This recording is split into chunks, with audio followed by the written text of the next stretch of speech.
कहते हैं दिल्ली की गद्दी तक पहुंचने के लिए उत्तर प्रदेश का रास्ता तय करना होता है और उत्तर प्रदेश में अगर मुस्लिम सियासत की बात की जाए तो उसके लिए वो मुस्लिम सियासत देवबंद की इन तंग गलियों से होकर गुजरती है।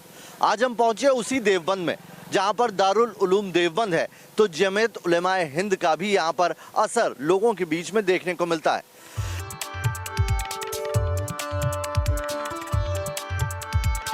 हम उस शहर से वाबस्ता हो रहे थे जिसकी पहचान दारुल उलूम से है, जहां दीनी तालीम देने के लिए 150 से ज्यादा मदरसे हैं। देवबंदी तालीम का दायरा दुनिया के कई देशों तक फैला है। आजादी से पहले से दारुल उलूम दुनिया भर से आए हजारों मुस्लिम छात्रों को तालीम देने का काम करता रहा है।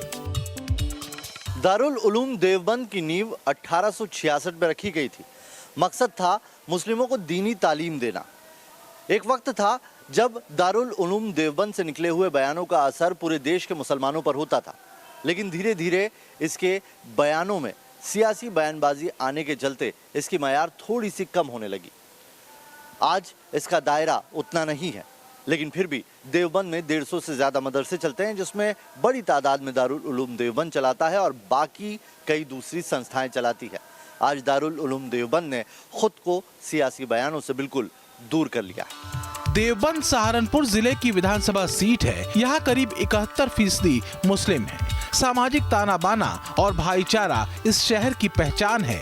यही वजह है कि मुस्लिम बहुल होने पर भी विधायक यहाँ बीजेपी से हैं। हाँ, उससे पहले समाजवादी पार्टी जीती थी। यानी यहाँ के मुसलमानों का सियासी मिजाज बदलता रहता है। देखते हैं अभी रणनीति कैसे तय होती है, मुसलमान किस साइड जाता है। फिलहाल तो मुसलमान सभी पार्टियों में है, बसपा में भी है, सपा में भी है, भाजपा में भी है, कांग्रेस में भी है, ओवैसी के साथ भी है। फिलहाल तो सब जगह है मुसलमान। अभी देखते हैं रणनीति कैसे तय होगी। यही सोचना है कि भाई अगर एक तरफ ही चले जाएं तो ज़्यादा बेहतर होगा, एक साइड ही हो जाएं। और वो चाहे सपा पे जाएं, बसपा पे जाएं, ओवैसी के साथ जाए, भाजपा पे जाए, कहीं भी जा सकता है मुसलमान। कोई किसी का कोई पाबंद नहीं है कहाँ भाई कोई लामबंद। लोग तो कहते हैं कि भाजपा और मुसलमानों की जमती नहीं है। नहीं, ऐसा कुछ नहीं है। मुसलमान बहुत हैं, भाजपा में भी बहुत मुसलमान हैं, सपा में भी है, अल्पसंख्यक में हमारे राज्य मंत्री हैं, सब हैं, बहुत कोई ऐसी बात नहीं है, सब हैं, कोई ऐसी दिक्कत नहीं है। बसपा में भी है, सपा में भी है, कांग्रेस में भी है, मुसलमान तो सब जगह है। मुसलमान की कोई ऐसी वो नहीं है। कौन से ऐसे मुद्दे हैं जो अभी क्योंकि अभी वक्त है थोड़ा सा, 1-1.5 महीने 2 महीने का वक्त बाकी है, अभी जो इलेक्शन होता है तो कौन से मुद्दे हैं जो हवा में तैर रहे हैं?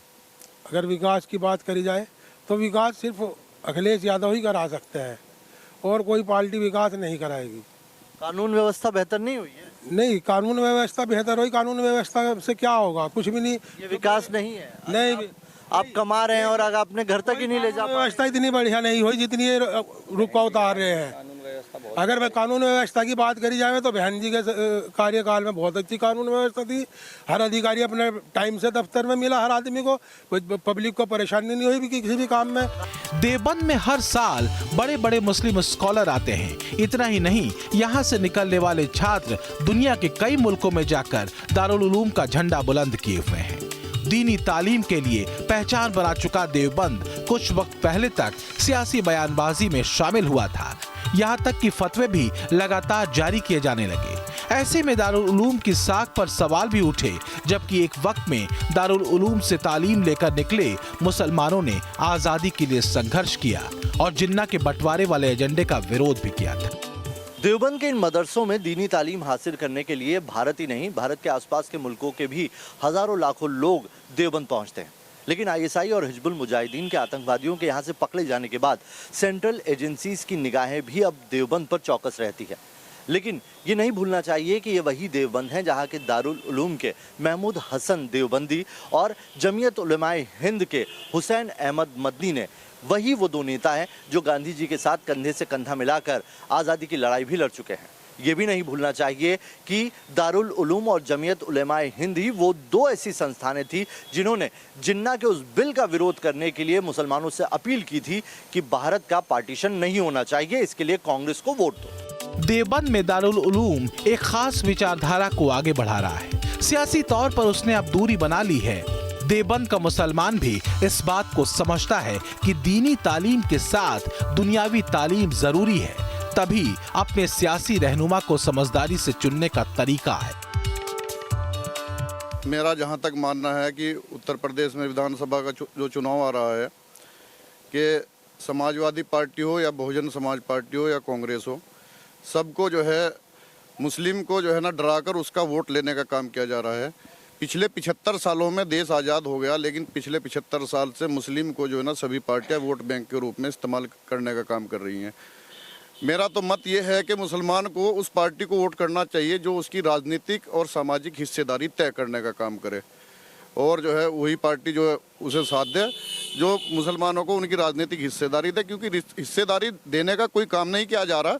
समाजवादी पार्टी हो, कांग्रेस हो, बहुजन समाज पार्टी हो, सब मुसलमान का वोट चाहते हैं और खासकर भारतीय जनता पार्टी से डराकर मुसलमान का वोट लेना चाह रहे हैं, जबकि कोई ऐसी बात नहीं है। जो है ना कानून व्यवस्था जो है ना योगी जी की सरकार में बेहतर चल रही है, पहले भी बेहतर थी, अब भी बेहतर है, और कानून व्यवस्था जहाँ तक कानून व्यवस्था का सवाल है वो मेरे हिसाब से बेहतर ही है। जो है ना हमने देवबंद के मुसलमानों से ये भी जाना कि मुसलमानों की याद आखिर चुनाव के वक्त ही क्यों आती है। क्या कुछ मुस्लिम धर्मगुरु उनका मुस्तकबिल तय कर सकते हैं?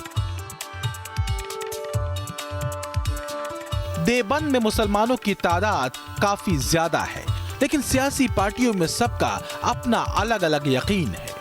विकास का एजेंडा सबको चाहिए, बांटने वाली सियासत नामंजूर है, फिर वो चाहे ओवैसी की हो या फिर जिन्नावादी या धर्म के आईने से देखने वाला कोई भी नेता। जब किसी प्रदेश के उप मुख्यमंत्री ये भाषण दें, अयोध्या काशी हमारी है, अब मथुरा की बारी है, तो आप उस प्रदेश में क्या विकास के ऊपर राजनीति करने, विकास के ऊपर वोट लेने का काम आप? अरे तो उन्होंने ये उनका बयान आया ना बाद में कि हम वो मस्जिद तोड़ के मंदिर बनाने की बात नहीं कर रहे हैं, हमने तो काशी के अंदर मंदिर बना हुआ था उसको भव्य मंदिर बना रहे हैं, यहाँ पर भी भव्य मंदिर जो है वो बनाएंगे। नहीं, मैसेज क्या उनका? मैसेज हिंदू कम्युनिटी को मैसेज देना था कि ये जो है अब जो अयोध्या का मंदिर बन चुका है। बट मैसेज तो यहाँ मुस्लिम कम्युनिटी को मिल गया ऐसा लग रहा है। नहीं, मैसेज कम्युनिटी को कहाँ मिल गया? मुस्लिम कम्युनिटी को, हिंदू कम्युनिटी को मैसेज मिला है कि भाई अगर हमारी दोबारा सरकार बनेगी तो हम मथुरा में भी ऐसा ये काम करने का कार्य करेंगे। अच्छा, और मुसलमान को क्या मिला मैसेज? मुसलमान हमेशा वोट बैंक के तौर पर इस्तेमाल होता रहा है। उनके बयान पे आते हैं, उनके बयान से मुसलमान को क्या मैसेज मिला? नहीं, मुसलमान को उनके बयान से मुसलमान को भयभीत किया जाता है, भेड़िया आ गया, भेड़िया आ जाएगा, खा जाएगा, भेड़िया आ जाएगा, खा जाएगा। मुसलमान को हमेशा ये जो है भाजपा जो है ये डराने का काम करती है और हिंदू कम्युनिटी का वोट बटोरने का काम करती है। और कौन महफूज रखता है उनको? देखिए, महफूज तो खुद होना पड़ता है, और सरकारें जो है कोई भी हो वोट बैंक के लिए इस्तेमाल करती हैं। मतलब ये दूसरी पार्टी भी डरा ही रही है ना, अभी आपने दूसरी पार्टी भी डरा ही रही है ना, मुसलमान क्यों खुद मुख्तार नहीं हो सकता? देखिए, मतलब ये हमारी बदकिस्मती है कि 20% होने के बाद भी जो है हम किसी भी कोई राजनीतिक दल को अपने मतलब का प्रतिनिधित्व नहीं करते काम। आपको लगता है कि मुसलमान आज के टाइम पर जो मुस्लिम धर्मगुरु हैं उनकी बात सुनकर वोटिंग पैटर्न को बदलता है? नहीं, मुझे नहीं लगता। मुसलमान तो खुद अपने आप को जो है ये समझता है कि मैं समाजवादी में भी चला जाऊं, मैं बसपा में भी चला जाऊं, मैं ओवैसी के साथ भी चला जाऊं, मैं भाजपा में भी चला जाऊं, मैं कांग्रेस में भी चला जाऊं। मुसलमान अगर अपना एक वजूद बना लेंगे कि हमें 20% को एक जगह जाना है, तो वो एक जगह जाके अपना वजूद बना सकते हैं। अब ये सुनिए कि देवबंद में किसका पलड़ा भारी है। हालांकि इसको लेकर राय बटी हुई लगी, लेकिन सभी इस बात को लेकर एकमत थे कि मुसलमानों की आवाज अब कम सुनी जा रही है। देवबंद में बाहर से पढ़ने वाले छात्र काफी तादाद में आते हैं। दूसरे लोग भी हैं जो पीढ़ियों से देवबंद में रहते आ रहे हैं। उन्हीं में से एक हैं फैजान सिद्दीकी। पढ़े लिखे हैं, स्कूल चलाते हैं। सियासत और मुसलमानों की रहनुमाई को लेकर उनका अपना नजरिया है। क्यों मुसलमान सिर्फ एक आंकड़ा, एक नंबर? देखिए, ये तो मुसलमान को खुद सोचना है, उसको एनालाइज करना है। 3% वाले हैं वो भी अपनी कुर्सी मांग रहे हैं और कुर्सी लिए बैठे हैं। 4% वाले लोग हैं, कुशवाहा हैं, वो भी अपनी कुर्सी लिए बैठे हैं। 6% वाले लोग हैं, वो कह रहे हैं कि हम मुख्यमंत्री हैं। एक कुर्सी पे आप बैठ गए, दूसरी कुर्सी पे आपने पैर रख लिया, तीसरी पे आपने एक 2% वाले को बिठा लिया, और 20-21% वाली तादाद आज मुख्य दर्शक बनकर देख रही है अपने आप को। तो ये तो उसको खुद एनालाइज करना है कि कहाँ प्रॉब्लम है और क्या है, क्योंकि जब तक आप सियासत के अंदर एक इंटेलिजेंट मूव नहीं करेंगे जब तक आप सोची समझी तरीके से सियासत करना नहीं सीखेंगे तब तक मुझे लगता है कि ये सब हालात वैसे के वैसे रहेंगे। लेकिन सियासत के अलावा एक बहुत बड़ा रीज़न है आगे ना जाने का, वो है तालीम ना होना या क्वांटिटी ऑफ एजुकेशन होना, क्वालिटी ऑफ एजुकेशन ना होना, या क्वालिटी ऑफ एजुकेशन होना, डायरेक्शन ना होना। और जो लोग ये बयानबाजी करते हैं, जो आपका अगला सवाल, उन लोगों को भी इस चीज़ से गुरेज रखना चाहिए। जब आप पूरे 5 साल आप ये कहते हैं कि साहब हमारा काम ये है और हम सियासत में नहीं हैं, तो सियासत इलेक्शन से चंद रोज़ पहले ऐसे उल्टे सीधे बयानों से बचना चाहिए, चूँकि ये बयान, उल्टे सीधे बयान पूरी कौम को और पूरी कम्युनिटी को और पूरी सियासत के चीज़ों को ऊपर नीचे कर देते हैं। देवबंद में बेशक दारुल उलूम जैसा बड़ा दीनी मदरसा हो, लेकिन बुनियादी तौर पर देवबंद पिछड़ा हुआ इलाका है। खास बात यह है कि बड़े बड़े मुस्लिम स्कॉलर यहाँ से निकले, फिर भी इसका हाल नहीं बदल पाया। देवबंद की पहचान अगर दारुल उलूम से है, तो नवाज देवबंदी इस शहर का वो हीरा है जो जहाँ जाते हैं अपने साथ देवबंद की चमक बिखेरते हैं। नवाज देवबंदी शायरी के जरिए बड़ी गहरी बातें कह जाते हैं, जिसमें देवबंदी तालीम भी घुली होती है और हिंदुस्तान की मिट्टी की खुशबू भी आती है। उनका नजरिया एकदम साफ है, अगर मुसलमानों को बदलना है तो तालीम चाहिए। Religion education and modern education, मजहबी तालीम और असरी तालीम। मगर एक बात मुझे अच्छी लग रही है कि मौजूदा ज़माने में हमारे बड़े, हमारे बुज़ुर्ग, हमारे उलमा, हमारे मदारिस, सब लोग इस पर मुत्तफिक हो गए हैं कि भाई दीनी तालीम के साथ असरी तालीम भी होनी चाहिए। तो मुझे लगता है कि शायद कोई रोशनदान खुला है, अब रोशनी आएगी, हवा आएगी और ये कुछ हब्स कम होगा, तो ये एक अच्छी अलामत है। तो ये एक खुश आइंद बात है कि अब हमारे उलमा ने भी इस तरफ तवज्जो दी है। तो तालीम एक ऐसा जेवर है कि ये हर काले, गोरे, सफ़ेद, लंबे, छोटे, नाटे, मोटे, हर आदमी पर जचता है। वो किसी भी मुल्क का हो, हिंदुस्तानी हो, पाकिस्तानी हो, अंग्रेज़ हो, यूरोपियन हो, यहूदी हो, अफ्रीकन हो। तो बदनसीबी ये रही कि हमने इस जेवर को अडॉप्ट नहीं किया, इख्तियार नहीं किया। अब कुछ रोशनी आई है। नवाज देवबंदी मोहब्बत का पैगाम देते हैं। वो तालीम को सबसे ज्यादा जरूरी मानते हैं, तभी मुसलमानों का मुकद्दर संवर पाएगा, जिससे वो सियासी खिलाड़ियों के हाथ की कठपुतली बनने से बच पाएंगे और फिर न फसाद होंगे और ना ही दिलों में दरारें आएंगी। चिरागों को जो नफरत की हवाओं से डराते हैं, उन्हें जाकर बता देना कि हम जुगनू बनाते हैं। चिरागों को जो नफरत की हवाओं से डराते हैं, उन्हें जाकर बता देना कि हम जुगनू बनाते हैं। ये दुनिया दो किनारों को कभी मिलने नहीं देती।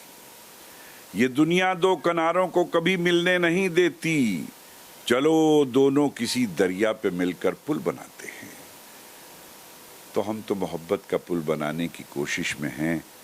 खुदा करे कि ये पुल बने, फिर हमारा मुल्क सोने की चिड़िया बने और हम मोहब्बत से रहें।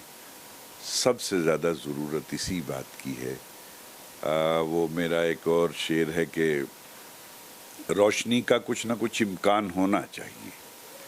रोशनी का कुछ ना कुछ इम्कान होना चाहिए। बंद कमरे में भी रोशनदान होना चाहिए।